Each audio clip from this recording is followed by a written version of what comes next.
Buenas noches, hermanos. Qué bueno que ya están con nosotros, listos para estudiar la Biblia. Y como esa canción lo decía, Él está aquí, no porque yo esté en el templo, sino porque Él está en donde 2 o 3 o más personas estén reunidos en su nombre.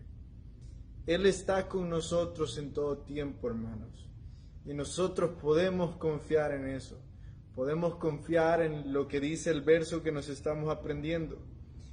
Dice el verso que nos estamos aprendiendo: entonces me invocaréis y vendréis, me oraréis y les oiré, y os oiré. Y porque me buscaréis de todo vuestro corazón. Él siempre está ahí esperando que nosotros nos volvamos a acercar. Una muy bonita canción. Bueno, empecemos con el estudio de hoy. Señor, gracias por permitirnos tener este tiempo después de trabajar, Señor, después de tantas ocupaciones. Señor, por eso queremos entregártelo, por eso queremos santificarlo. En tu nombre oramos. Amén. Si ustedes creen que el camino de un cristiano es un jardín de rosas, seguramente ustedes jamás leyeron la historia de los profetas. Seguramente ustedes tampoco jamás leyeron la historia de los discípulos. Y es que cuando nosotros leemos cómo fueron martirizados cada uno de los 11 apóstoles, 12 más Pablo, lo que deberíamos de saber es que así es la vida de un discípulo. Tiene dificultades. Y si bien es cierto, Dios suele mostrar su protección sobrenatural en muchos momentos, también parece que entre más nos entregamos a Dios, más expuestos somos a los momentos difíciles.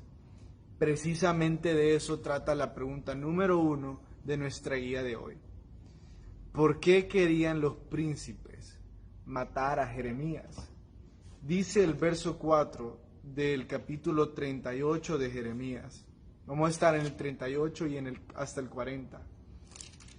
Dice el verso 4. Y dijeron los príncipes al rey: muera ahora este hombre, porque de esta manera hace desmayar las manos de los hombres de guerra que han quedado en esta ciudad, y las manos de todo el pueblo, hablándoles tales palabras, porque este hombre no busca la paz de este pueblo, sino el mal. Lo que estaba pasando acá es que Jeremías seguía diciendo lo que Dios le había dicho decir. Y esto era: Jeremías, debes de anunciarle al pueblo que pronto va a venir Babilonia y van a ser entregados a Babilonia. Pero eso hacía que los políticos se vieran mal. Hacía que la popularidad de los políticos o su capacidad de liderazgo se viera humillada. Porque básicamente Jeremías estaba diciendo: bajo la guardia de estos príncipes va a caer Judá. Entonces los príncipes, ya no solo Jeremías, o sea, es que esto es lo que tienen que darse cuenta. Jeremías no solo está en la cárcel ahora. Perdón, no solo estuvo en la cárcel del patio del palacio. O sea, no solo estuvo encarcelado, ahora también es perseguido a muerte por políticos de Judá, por predicar el evangelio de Dios. Imagínense, puesto en una cárcel, ahora amenazas de muerte, y lo consiguen estos príncipes. Estos políticos consiguen ir a tirar a una cisterna a Jeremías. Logran hacerlo y Jeremías es tirado en una cisterna que les voy a decir cómo la había descrito un hombre que se llamaba Ebed-Melech. dice el verso 9, mi señor el rey, mal hicieron estos varones en todo lo que han hecho con el profeta Jeremías, el cual hicieron echar en la cisterna, porque allí morirá de hambre, porque no hay más pan en la ciudad. Entonces, una cisterna, para aquellos de ustedes, bueno, todos estamos familiarizados, creo, con el término cisterna, pero en aquel entonces era, bueno, básicamente lo mismo que hoy, eran grandes fosas donde se albergaban agua. Normalmente estaban por el subsuelo, o sea, estaban por debajo del suelo. Entonces, básicamente era una cárcel, pero peor. Entonces, este nombre es algo difícil, Ebed Melech, intercede por Jeremías y va a hablar con el rey que le permita salvarlo. Entonces, Jeremías, en el capítulo de hoy, vimos que ha sido encarcelado en el patio del rey, ha sido amenazado a muerte y también fue tirado en una fosa. Todo por cumplir la voluntad de Dios en su vida. Yo pienso que es fácil soportar la persecución de los enemigos, pero cuán difícil ha de haber sido soportar la persecución de sus propios ciudadanos, o de su propia familia, de sus propios amigos, de las personas con las que él vivía, las personas a las que él le servía. Es que lo irónico de esto es de que Dios le había mandado a Jeremías a servir a aquellos que estaban atentando contra su vida. Hermanos, el llamado de Dios no está hecho para ser fácil. El llamado de Dios está hecho para que entreguemos nuestra vida. Para que entreguemos nuestra vida por otros. Si el llamado de Dios fuera hecho para cualquier otra cosa, entonces no sería amor. Por eso hay algunos que dicen, no, yo estoy haciendo el llamado de Dios. Mentira. No ha entregado su corazón y su vida. En su corazón hay 482,000 cosas, menos entregar su vida. Sí, entrega 1 a 2 horas a la semana, pero no su vida, no su corazón. El martes estuvimos hablando de qué significa entregar el corazón. Muchas veces no significa renunciar o trabajar de misionero en una iglesia. Significa andar a Jesucristo en nuestro corazón. Bueno, vayamos a la pregunta número 2. ¿Por qué insistía Sedequías en consultar a Jeremías e insistía en no seguir sus consejos? Curiosamente, Sedequías, el actual rey de Judá, manda a llamar a Jeremías y le dice, Jeremías, no me ocultes nada de lo que Dios va a decirte. Si hay algo que Dios va a traer a mi vida, decilo. No tengas pena en decírmelo. No me lo ocultes, por favor. Entonces Jeremías le dice, bueno, pero es que si te lo digo, me vas a mandar a matar, me vas a mandar a encarcelar como lo has hecho otras veces. Y le dice Sedequías, te prometo que esta vez no será así. Jeremías dice, bueno, si así lo querés. Le dices, Sedequías, tenés 2 opciones. Si te rendís a Babilonia, vas a vivir como rey en Babilonia. No literalmente como rey, vas a vivir bien. Tus hijos e hijas, tus esposas van a ser cuidadas. Pero si no te rendís, Sedequías, vas a ver a tus esposas como esclavas y vos mismo vas a morir. Entonces, Sedequías, el consejo es bastante simple. Entrega el reino al rey de Babilonia, a Nabucodonosor. Punto. Esa es la voluntad de Dios.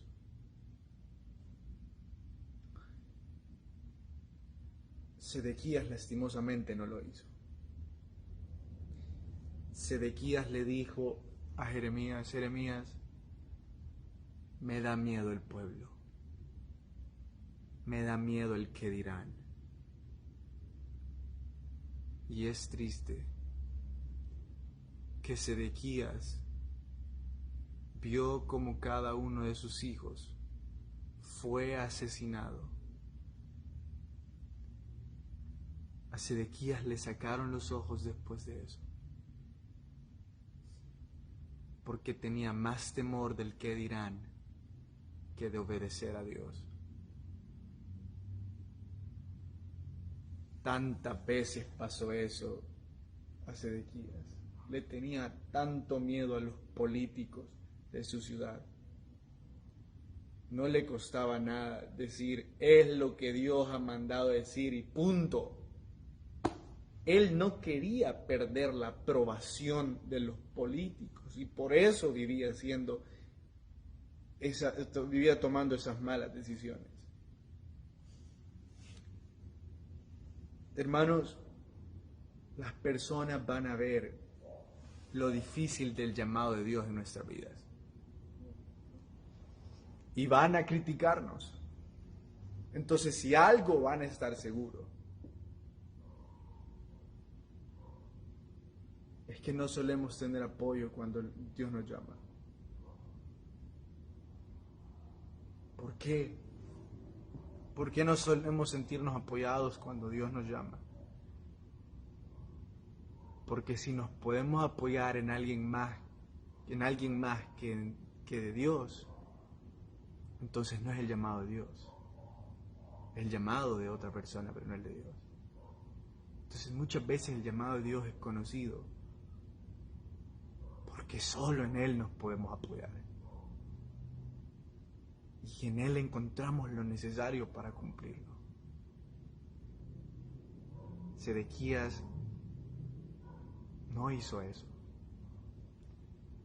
Y es triste cómo esta historia de Sedequías acaba con su familia sufriendo. Eso me lleva a creer que muchas de las veces que nosotros no obedezcamos, va a ser nuestra familia la que va a sufrir. Van a ser las personas cerca de nosotros las que van a sufrir. Y todo por el que dirán. Por lo que otros van a decir de mí. Vayamos hasta la pregunta número 3. ¿Qué habría sido de Sedequías de haber seguido al profeta? Bueno, esta respuesta es básicamente: ¿qué hubiera pasado con Sedequías si hubiera obedecido? Verso 17. Es que lo dice la Biblia literalmente, entonces lo vamos a leer. Entonces dijo Jeremías a Sedequías: así ha dicho Jehová, Dios de los ejércitos, si te entregas enseguida a los príncipes del rey de Babilonia, tu alma vivirá, y esta ciudad no será puesta a fuego, y vivirás tú y tu casa. No vas a tener que ver cómo ponen fuego a la ciudad o cómo matan a tus hijos frente a vos. Vas a vivir. La 4 dice de la siguiente forma: ¿por qué el capitán de la guardia de Nabucodonosor dejó en la ciudad a los pobres dándoles heredades? Bueno, lo que pasa es que este ya es el último exilio. Entonces, matan a Sedequías y ahora se están llevando a todos los que no se habían llevado. Pero dejan algunos judíos. Entonces recuerden de que esta conquista babilónica consistió en que primero llegaron a sitiar y se llevaron a los príncipes. Ahí se llevaron al primer rey que estaba antes de Sedequías, se llevaron a los príncipes, a los nobles, a las personas con estudios y se los llevaron. ¿verdad? Entonces, y así se fueron llevando por pocos de 3 formas. Ahora, dejaron, después de haberse dado a casi todos, dejaron a los pobres, los que no tenían mucho. Y lo que hace Nabucodonosor es que los deja ahí vivir, les pone impuestos y también les deja que trabajen la tierra. Entonces, ellos nunca habían tenido nada y ahora tienen una manzana de terreno o más, qué sé yo. Entonces dicen, por supuesto que la voy a trabajar. Vas a pagar impuestos, pero por supuesto. Ahora, ¿por qué no hizo lo mismo con los demás? Porque estos no representaban un peligro. Los otros sí. Había una razón por la que eran pobres. Entonces, Nabucodonosor dice, bueno, ellos no representan un peligro para mí. No tienen influencias. No quieren hacer esto y lo otro. Puedo dejarlos vivir ahí. Pueden seguirse reproduciendo y todo. Y yo puedo sacar dinero de esto. Entonces, por eso las 5. ¿Qué motivos tenía Nabucodonosor para cuidar la vida del profeta? Recordemos que Nabucodonosor y Ciro fueron llamados de parte del Señor, y podemos ver esto a través de los profetas, sus siervos. Nabucodonosor y Ciro, a pesar de la crueldad con la que luchaban, fueron llamados siervos del Señor. Entonces, Nabucodonosor, al tener como guía a profetas como Daniel, incluso Sadrach, Mesach y Abednego, por supuesto, era obvio que él iba a estar siendo usado para proteger a su pueblo, a los judíos.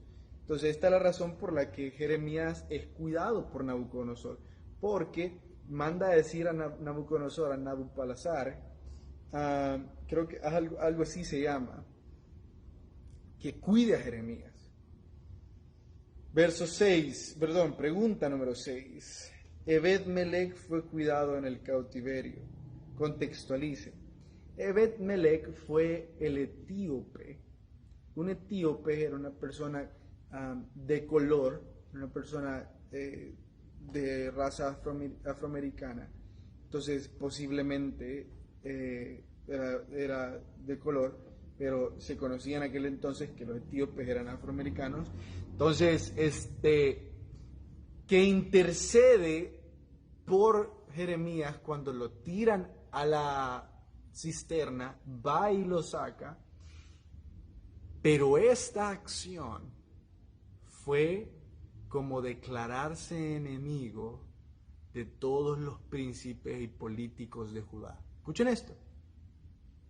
Este etíope tuvo más valor que el mismísimo Sedequías. El etíope tuvo más valor de enfrentarse al que dirán que el mismísimo Sedequías. En recompensa, Dios dice en el capítulo 39, versos 16 y 18, escuchen. Ve y habla a Ebed-Melech etíope, diciendo, así ha dicho Jehová, he aquí, yo traigo mis palabras sobre esta ciudad para mal y no para bien. Y sucederá esto en aquel día en presencia tuya. Pero en aquel día yo te libraré, dice Jehová, y no serás entregado en manos de aquellos a quienes tú temes, porque ciertamente te libraré, y no caerás a espada, sino que tu vida te será por botín. Escuchen por qué. Porque tuviste confianza en mí, dice Jehová. Hermanos, no sé esta noche quién necesita escuchar esta palabra.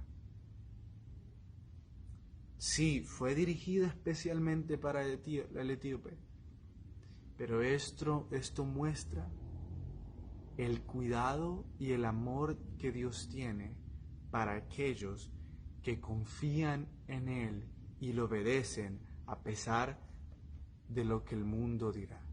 Escuchen otra vez.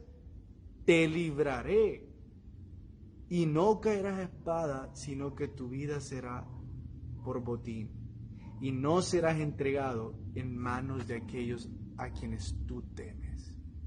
No sé a quienes temen, hermanos, pero no van a ser entregados a ellos si confiamos en Jehová. La última, porque tenemos que ir al libro a fin.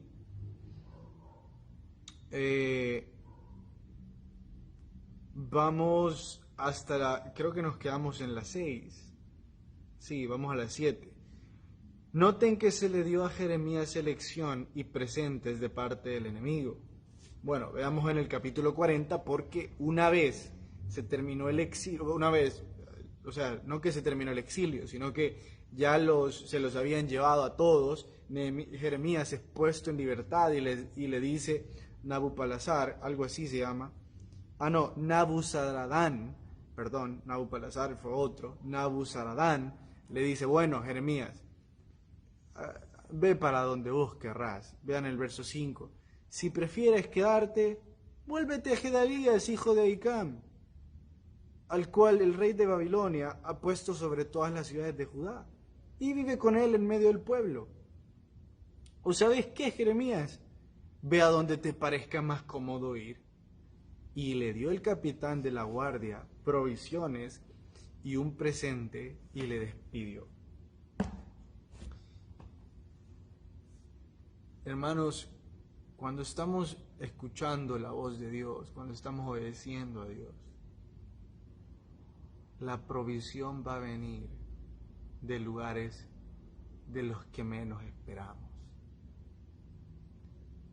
Imagínense que Nabuzaradán acababa de asesinar al rey y a los príncipes que el mismo Jeremías había servido.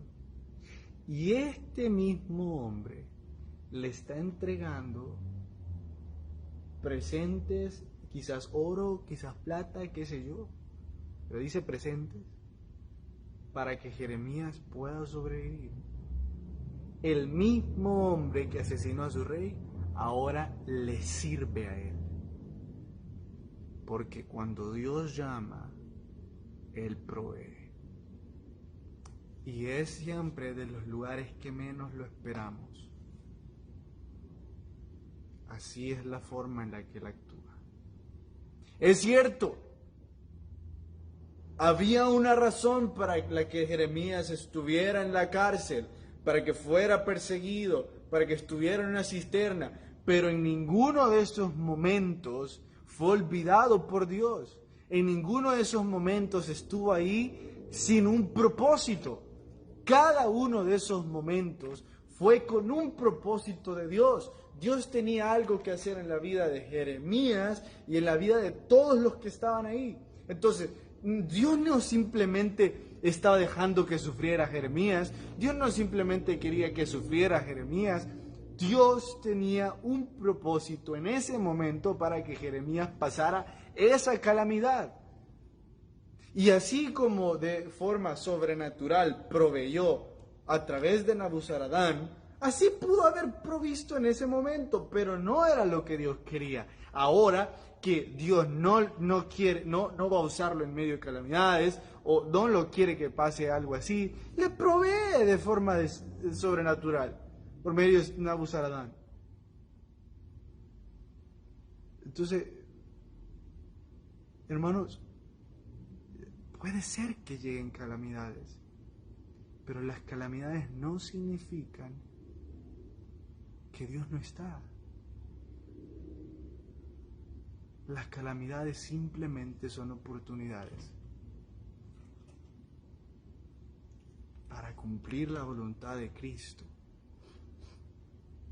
en cualquiera sea el área en la que Él te quiera trabajar, sea en nosotros o en otras personas. Bueno, terminemos nuestro club de lectura con las preguntas del libro. Demuestre con 3 ejemplos que Daniel 12:4 se ha cumplido. Entonces, para ver cuáles son esos tres ejemplos, antes de ver, tenemos que leer Daniel 12:4. Entonces, si tienen su Biblia ahí, pueden ir a Daniel conmigo. Recuerden que cuando yo les di la introducción a este libro, a fin, les expliqué bastantes cosas del por qué el autor de este libro habla bastante de Daniel. Dice el verso 4, pero tú, Daniel, cierra las palabras y sella el libro hasta el tiempo del fin. Muchos correrán de aquí para allá, y escuchen esto, y la ciencia aumentará. El libro, ¿hay alguna pregunta? El libro nos da tres ejemplos de que esto se cumplió. Primero, los viajes interplanetarios. El autor nos estuvo explicando cómo es que el ir de aquí para allá anuncia un tipo de movilidad más allá de la que estamos acostumbrados. Entonces Daniel se refería a que ir de aquí para allá era una movilidad extraordinaria, algo así como la forma en la que ahora viajan al espacio. Hoy incluso se pueden comprar boletos, claro, como por 2 millones o algo así, para ir al espacio. Cuando hace, ¿qué? ¿30, 20, 10 años? Era imposible pensar en eso. Segundo ejemplo que encontramos en el libro. El segundo ejemplo que encontramos en el libro es descubrimientos de drogas. La vacuna podría ser un ejemplo, o sea, la ciencia aumenta.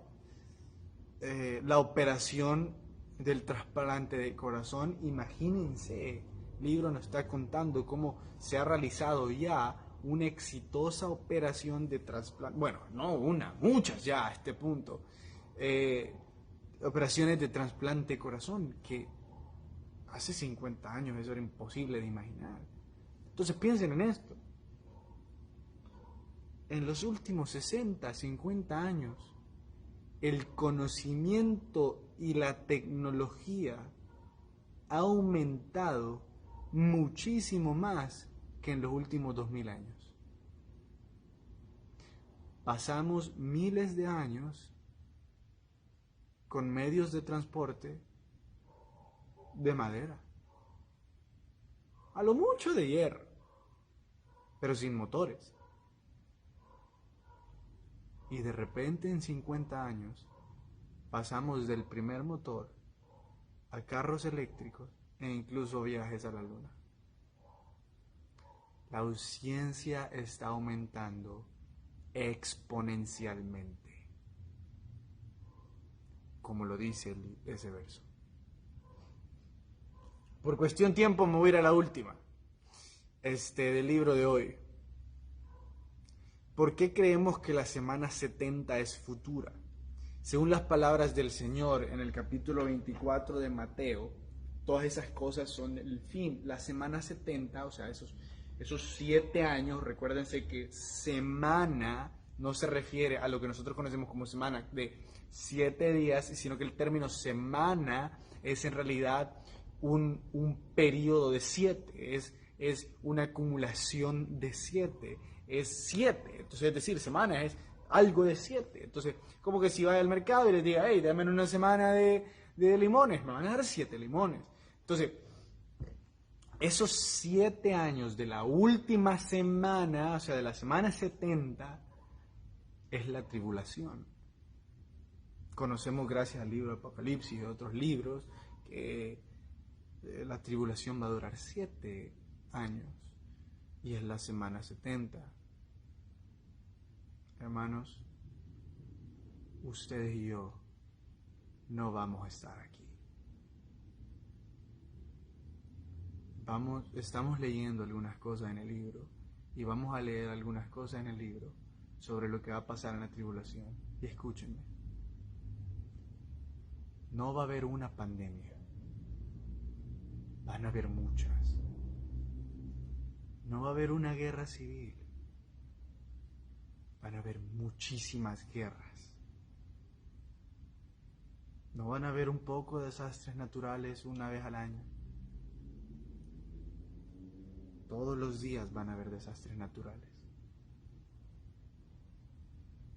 Pero nosotros no estaremos aquí.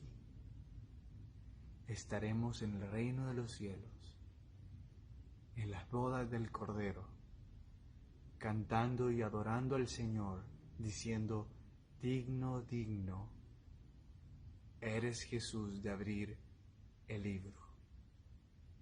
Santo, santo, santo, eres Dios Todopoderoso. Espero, hermanos, verlos ahí. Que el Señor les bendiga. Nos vemos mañana a la misma hora.